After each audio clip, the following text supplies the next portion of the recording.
I think when I first found out I was going to be a father, I think the sheer terror takes over you. And I was a young dad. I got married at 25, and then we had our first Zoe at 27. My name's Summer Johnson, and I have been married for 16 years.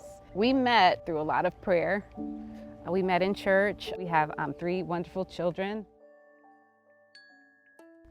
Hi, I'm Zachary Johnson. I'm 12 and I'm moving into 7th grade. I'm Zoe Johnson, I'm 13 and I'm going into 9th grade. And one thing I really love about my dad, he's always so thorough with asking and caring about how I am. My dad is a really hard worker. That's what I really like about him. He always makes time for us though, as hard as he works. And he's always just really there, it's supportive. He provides for us, so that's really important. But he always makes time for us too. So he has a really good balance between work and just spending time with us, and I really appreciate that. That's really important for being a dad. So my dad always gives me really long hugs. That's kind of the big thing that he does, his habit sort of. But he always just gives me really big long hugs, and he just it's almost awkward at times because he's just there and he's just hugging me. It's just when's it gonna end? I think that Kam's fatherhood, it stands out every day because he's so jovial. He just has a happy personality. Always hanging out with Zachary, always includes Zoe, so his fatherhood just flows out of his heart. my dad makes a lot of nicknames for us. He has a lot of nicknames for me, for Zach, and for Gabby. There's so many, I can't think of them all, but they're really charming and adorable. So, I mean, he's just really there with them, right on their level. You know, faith has always been important for us, for Summer and I. And it's interesting. Fathers play such an important role in our society, right? You think fathers, we're called to protect, we're called to provide, but more importantly, we're called to also really confirm identity and purpose. I'm always talking to them, always affirming them, always telling them who they are in Christ, so that they don't have to get that from social media, from Instagram, from TikTok, or from their friends. They can really know and be rooted in who they are, their identity and purpose. I think seeing Kam as a father has helped me connect with God as the Father. He doesn't nitpick on our faults.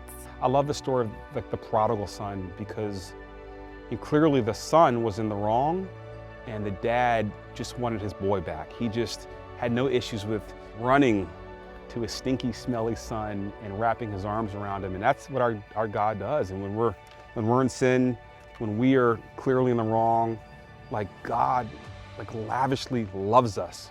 He's so different than our earthly father. He's so different than the way we are. He doesn't hold grudges. It's funny because when he disciplines them, he's strong too. And so it's important that men are strong, that type of good heart towards their children, but they also are stern.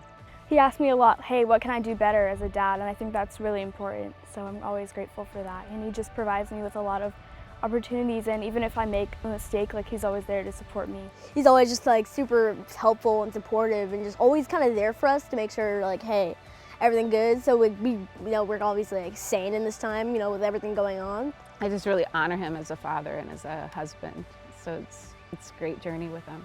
You learn so much about fatherhood from our Heavenly Father. My fatherhood comes from just crying out to my Father, saying, I need direction, I need help. I'm a lot more gracious toward my dad now, being a father, right? I've had to learn to forgive my father. I've had to learn to really honor him and respect him, and try and be empathetic to what he was going through when I was growing up. Love you, Dad. Some advice for young dads, or for people who are thinking about fatherhood, is you're never going to be ready. I hear a lot of young men say, hey, when I get more money, or hey, when I get a better job, or hey, when I get this house, and you're never ready. And I'm not ready to be a dad. And it's all about the faith journey, right? It's about he puts us in a position where we have to trust him, where we cannot rely on ourselves, we can't rely on our own strength, where we're forced to look to him and to trust him. And that's actually a gift in itself. Don't try and do it in your own strength. We're taught to be strong and we're taught to be tough, but in Christianity, it's just the opposite. We really do fight our battles on our knees, crying out. Being a father has strengthened my prayer walk. Having a teenage daughter, having a preteen son, having a newborn daughter. Trust God, be bold, and you're never ready. So it's funny, we get this question a lot. How did we find C3A? So I was actually at a conference in Southern California, in LA. Frankie was speaking at the conference. I think it was a panel actually on race and diversity and culture, and found out that he went to the church called C3. What's interesting is we were skeptical, like, all right, what's this little teeny bopper church for these young millennials? And we didn't expect to fall in love with C3, but that's exactly what happened. The sincerity, the love, the spirit of excellence on C3, the genuine care for people, the diversity of the congregation. I mean, it's a very special place. C3 is really an answer to prayer. That you can have a church that's on fire for the Lord, but also be so relevant. It's home.